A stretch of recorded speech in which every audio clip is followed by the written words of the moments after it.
Ayan yung bike na ninakaw.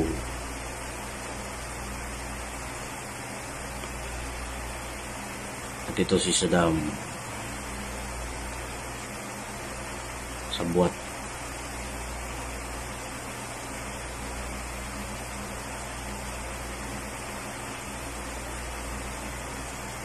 Unang araw pa lang ng paninilbihan sa mga kabarangay, si SK Chairman may nahuli na agad na magnanakaw.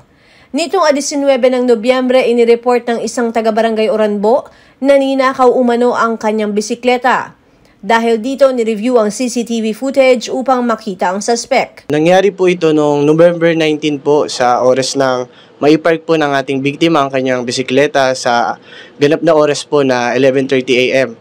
At na-discover niya po na nawala ang kanyang bisikleta ng 9 ng gabi at agaran din naman siya nagtungo sa ating tanggapan dito po sa ating barangay hall upang magawan po ng blotter report. Noong araw po na yun na siya po ay pumasok noong 11:30 AM at pag-uwi niya po ay nilak niya po yun. Bali, kinater daw po nung magnanakaw itong bike niya. Na-discover niya na nung wala na po yung bike niya. Tapos, nung umalis po siya 11:30 para pumasok po siya. Ayon sa bagong halal na SK Chairman na si Mark Osting, namukaan ng suspect ng isang residente na agad na ipinaalam sa kanya.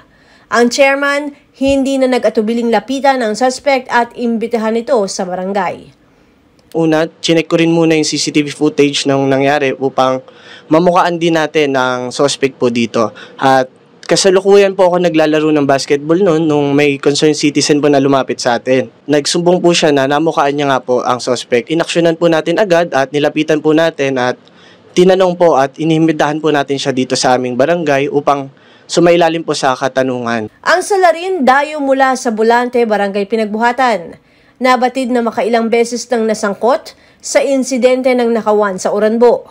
Ang suspect po na ito, base sa salaysay na naibigay niya sa akin, ay siya po ay taga Bulante po, dito lang po sa Pasig.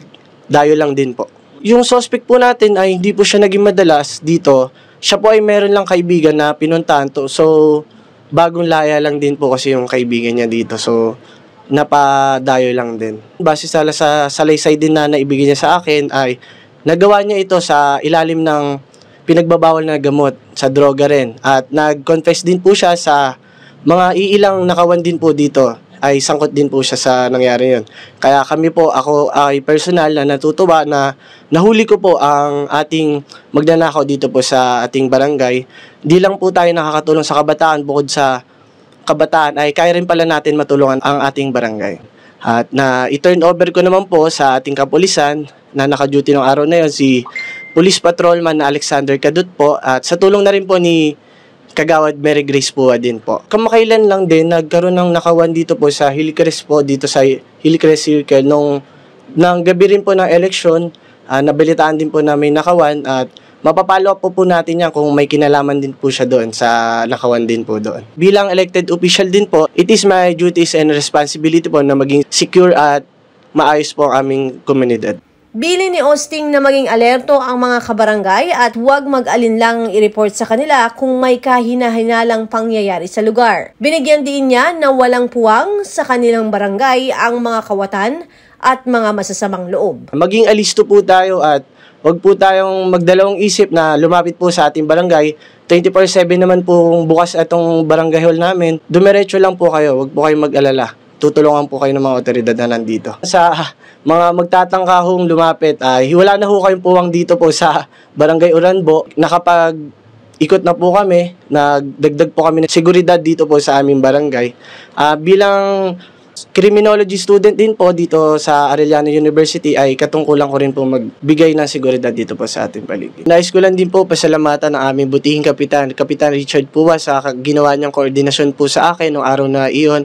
At nagpapasalamat din po ako sa kapulisan sa Ortigas Police Station po. Ako si Luan Peñano para sa latest ng iNews Pasig.